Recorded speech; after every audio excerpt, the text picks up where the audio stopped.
Chapter 12 Grace, Conscience, and Your Daily Experience. Thus far, I have rather frequently mentioned the state of grace, because while it has many dimensions, it is, practically speaking, the cause of your sense of well-being and accomplishment. It is a condition of your existence.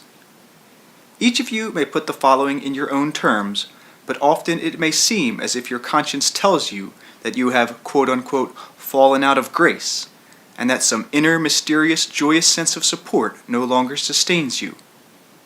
Unfortunately, conscience as you think of it is an untrustworthy guide, speaking to you through the mouths of mothers and fathers, teachers and clergy, all perhaps from distant years, and each of whom had their own ideas of what was right and wrong for you and for humanity at large.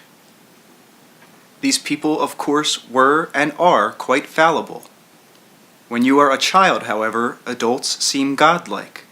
Their words fall with great weight because you are so at the mercy of their support.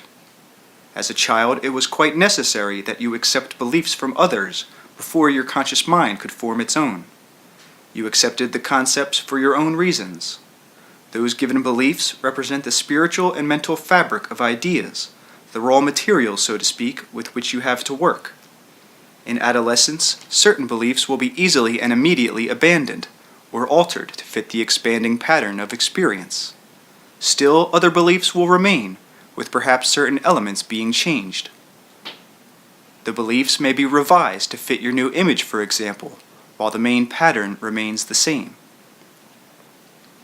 Let us consider the idea of original sin, all of the colorful forms it may take within your body of concepts, and the ways in which these will affect your behavior and experience.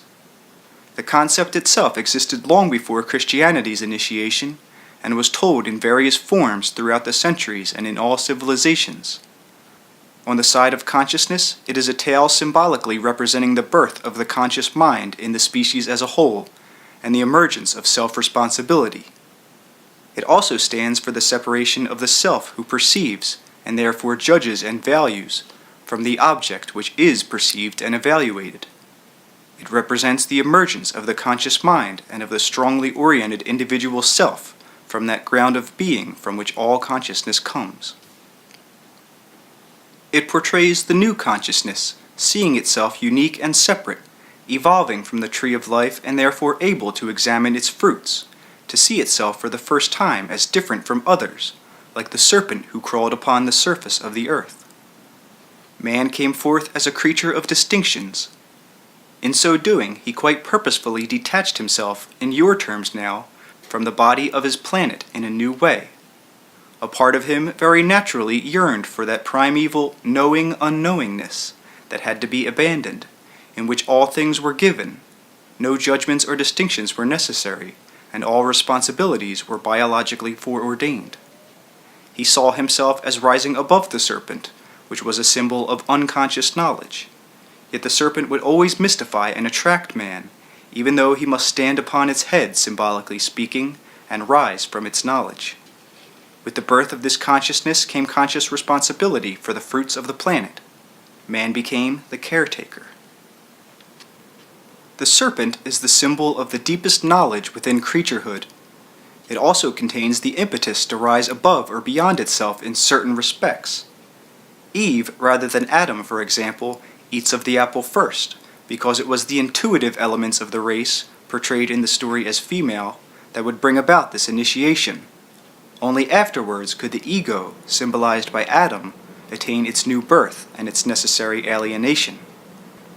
The tree of knowledge, then, did indeed offer its fruits, and quote-unquote good and bad, because this was the first time there were any kinds of choices available, and free will. There were other tales, some that have not come down to you, in which Adam and Eve were created together, and in a dream fell apart into the separate male and female. In your particular legend, Adam appears first. The woman being created from his rib symbolized the necessary emergence, even from the new creature, of the intuitive forces that will always come forth, for without that development, the race would not have attained self-consciousness in your terms.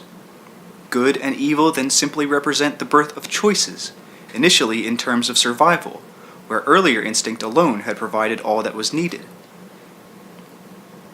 In deeper terms, there is still another meaning that mirrors all of those apparent divisions that occur as all that is seemingly separates portions of itself from itself, scattering its omnipotence into new patterns of being that in your terms remember their source and look back to it longingly, while still glorying in the unique individuality that is their own. The story of the fall, the rebellious angels, and the leader Satan who becomes the devil, all of this refers to the same phenomena on a different level. Satan represents, in the terms of the story, the part of all that is, or God, who stepped outside of himself, so to speak, and became earthbound with his creatures, offering them the free will and choice that quote-unquote previously had not been available. Hence you have the majestic elements given to Satan, and the power. The earthly characteristics often appear as he is depicted in animal form, for he was also, of course, connected with the intuitive terrestrial attributes from which the new human consciousness would spring. In terms of simple biological function, you now had a species no longer completely dependent upon instinct, yet still with all the natural built-in desires for survival, and the appearance within it of a mind able to make decisions and distinctions. Now, this new kind of consciousness brought with it the open mirror of memory, in which past joy and pain could be recalled, and so the realization of mortal death became more immediate than it was with the animals. An association could trigger the clear memory of a past agony in the bewildered new mind. At first, there was a difficulty in separating the remembered image from the moment in the present. Man's mind then struggled to contain many images, past, present, and future imagined ones, and was forced to correlate these in any given moment of time. A vast acceleration took place. It was only natural that certain experiences would seem better than others, but the species' new abilities made it necessary that sharp distinctions be made. Good and evil, the desirable and the less so, were invaluable aids then in helping form the basis for such separations. The birth of imagination initiated the largest possibilities, and at the same time put great strain upon the biological creature, whose entire corporeal structure would now react not only to present objective situations, but imaginative ones. At the same time, members of the species had to cope with the natural environment as did any other animal. Imagination helped because an individual could anticipate the behavior of other creatures. In another way, animals also possess an quote-unquote unconscious anticipation, but they do not have to come to terms with it on an aware basis as the new consciousness did. Again, good and evil and the freedom of choice came to the species' aid. The evil animal was the natural predator, for example. It would help here if the reader remembers what has been said about natural guilt earlier in this book. It would aid in understanding the later myths and the variations that came from them. As the mind developed, the species could hand down to its offspring the wisdom and law of the elders. This is still being done in modern society, of course, when each child inherits the beliefs of its parents about the nature of reality. Apart from all other considerations, this is also a characteristic of creaturehood. Only the means are different with the animals. The acceleration continues, however. Ideas of right and wrong are always guidelines that are then individually interpreted.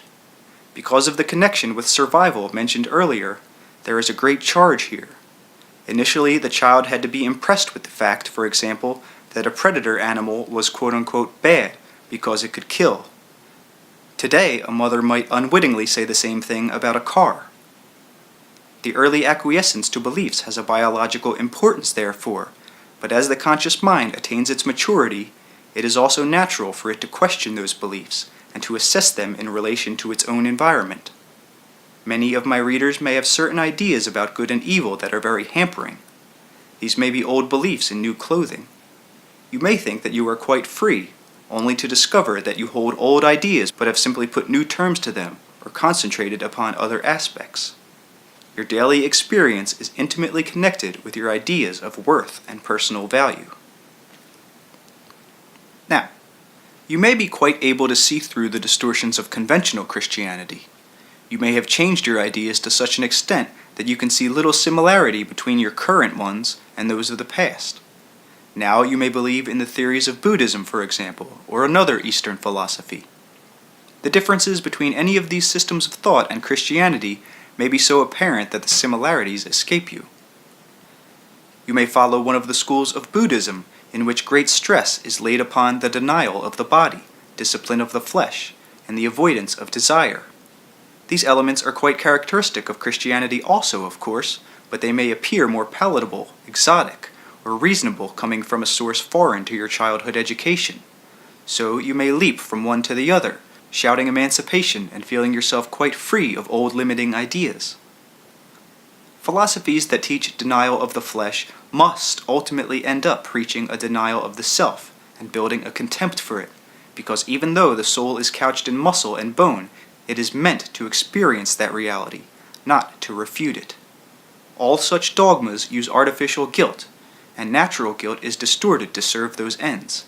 In whatever terms, the devotee is told that there is something wrong with earthly experience. You are therefore considered evil as a self in flesh by virtue of your very existence. This alone will cause adverse experience, making you reject the very basis of your own framework of experience. You will consider the body as a thing, a fine vehicle, but not in itself the natural living expression of your being in material form.